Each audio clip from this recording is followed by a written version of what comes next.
اب 7ویں دن ایک اور عمل ہے، اس کو کہتے ہیں عقیقہ کرنا۔ عقیقہ یہ ہے کہ بیٹا اگر پیدا ہوا تو 2 بکرے، بیٹی پیدا ہوئی تو 1 بکرا، یہ ذبح کیا جائے اور پھر عزیز اقارب رشتہ داروں کو دعوت پر بلایا جائے اور ان کو کھلایا جائے۔ یہ عقیقہ کرنا اہم ہے۔ کسی نے امام مالک رحمۃ اللہ سے پوچھا کہ اتنا غریب بندہ ہے کہ عقیقہ کا بکرا کر ہی نہیں سکتا؟ انہوں نے فرمایا کہ اچھا بھائی تم مرغی ہی ذبح کر دو، کچھ نہ کچھ اللہ کے نام پہ قربان ضرور کرو۔ اور یہ بھی نہیں کہ صرف بکرے ہی کرنے ہوتے ہیں، اگر فرض کرو کوئی ایسا آدمی ہے کہ جس کا بہت ہلکا اثر ہے تو وہ کئی بکرے بھی کر سکتا ہے۔ حضرت انس رضی اللہ تعالیٰ عنہ اپنے ہر بچے کے ہونے پر 1 اونٹ ذبح فرمایا کرتے تھے۔ یہ عقیقہ کیا ہے؟ حدیث مبارکہ میں ہے کہ بچہ جب پیدا ہوتا ہے تو ایک تو اس بچے کے ہاتھ بندھے ہوئے ہوتے ہیں۔ کیا مانا؟ اس کی شفاعت کے ہاتھ بندھے ہوتے ہیں۔ جب وہ بچے کے لیے عقیقہ کے بکرے کیے جاتے ہیں تو اب یہ بچہ قیامت کے دن اپنے ماں باپ کی شفاعت کا حق پا لیتا ہے۔ اس لیے یہ عقیقہ اپنی زندگی میں بڑے ہو کر بھی کیا جا سکتا ہے کہ عقیقہ کرنے سے بچے کو ماں باپ کی شفاعت کا حق مل گیا۔ حضرت شاہ ولی اللہ مدد دہلوی رحمۃ اللہ فرماتے ہیں کہ اصل میں ان جانوروں کو قربان کرنے سے ابراہیمی سنت کو یاد کرنا مقصود تھا، اور ساتھ یہ بھی فرماتے ہیں کہ عقیقہ کرنا اصل میں دوست احباب کو بچے کی اطلاع دینے کا بہترین طریقہ ہے۔ اب فرض کرو کوئی عقیقہ نہ کرے تو اس کو تو ہر ایک کو بتانا پڑے گا نا کہ جی میرا بیٹا ہوا، میری بیٹی ہوئی، تو شریعت نے کہا کہ تم جو ایک ایک کو بتاتے پھرو گے اس سے بہتر ہے کہ ایک دن سب رشتہ داروں کو مدعو کر لو، وہ بھی تمہاری خوشی میں شریک ہو جائیں اور وہ بھی بچے کے لیے نیک بختی کی دعا دیں۔ لیکن ذہن میں ایک سوال پیدا ہوتا ہے کہ 7ویں دن عقیقہ کیوں کیا گیا؟ اسی دن کر لیتے۔ تو شاہ ولی اللہ مدد دہلوی رحمۃ اللہ فرماتے ہیں کہ پیدائش کے دن تو ماں باپ بچے کی پیدائش کے بعد سنبھالنے کے عمل میں مشغول ہوتے ہیں، ان کو وقت چاہیے کہ وہ جانور ڈھونڈیں، اس کا انتظام کریں، رشتہ داروں کو بلائیں، پھر مہمان نوازی کریں۔ تو شریعت نے یہ 7 دن کا مناسب وقفہ دے دیا کہ تاکہ اس میں تم اپنی حیثیت کے مطابق عقیقہ کا انتظام کر لو اور اپنے رشتہ داروں کو اس کے لیے بلا لو۔ 7ویں دن عقیقہ کے ساتھ ایک کام اور کرنا ہوتا ہے کہ بچے کے سر کے بال منڈوا دینا، صاف کروا دینا۔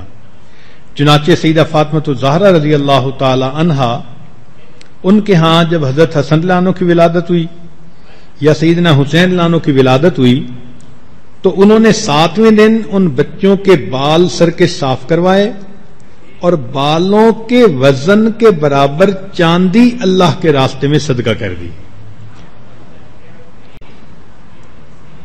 یہ عمل اس لیے ہوتا ہے کہ اب تک یہ بچہ ماں کے پیٹ میں تھا، اب طفولیت کی عمر شروع ہوئی، لہذا بال جو جسم سے ہٹائے جاتے ہیں اس کے بقدر اللہ کے راستے میں صدقہ کر دیا جاتا ہے۔ تیسرا عمل ہوتا ہے 7ویں دن اس بچے کا نام رکھنا۔ نام رکھنے میں 3 باتوں کا خیال رکھنا چاہیے۔ ایک تو نام زبان پر آسان ہو، لینا آسان ہو، پکارنا آسان ہو۔ کئی مرتبہ لوگ ایسے نام رکھ دیتے ہیں کہ لوگوں کے لیے نام پکارنا ہی مشکل ہو جاتا ہے، وہ نام بگاڑ کے لیتے ہیں لوگ۔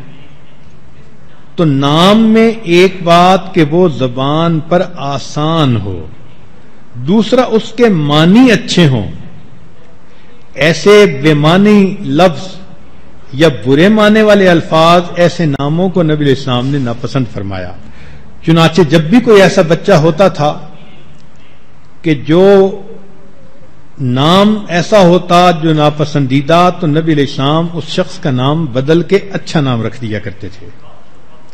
تو نام میں 3 باتیں، زبان پر آسان، معنی اچھے ہوں، اور تیسرا اس نام کی نسبت اچھی ہو، انبیاء کرام کے ساتھ نسبت ہو، صحابہ کے ساتھ، اولیاء کے ساتھ، دین کے ساتھ، نبی علیہ السلام کے ساتھ، اللہ کے ساتھ۔ اسی حدیث پاک میں آتا ہے کہ اللہ تعالیٰ کو سب سے زیادہ پسندیدہ نام عبداللہ ہے، اللہ سے نسبت، اللہ کا بندہ، اور عبد الرحمن، رحمان کا بندہ۔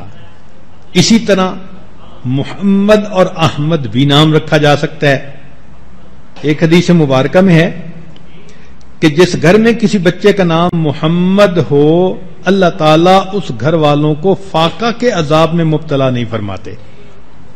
ہمارے اکابر میں یہ محمد کا نام رکھنا اتنا پسندیدہ تھا، امام غزالی رحمت اللہ علیہ 7 پشتوں تک، یعنی اوپر کے دادا کا نام بھی محمد، پھر ان کے بیٹے کا نام محمد، پھر ان کے بیٹے کا 7 نسل تک نام محمد چلا کرتا تھا۔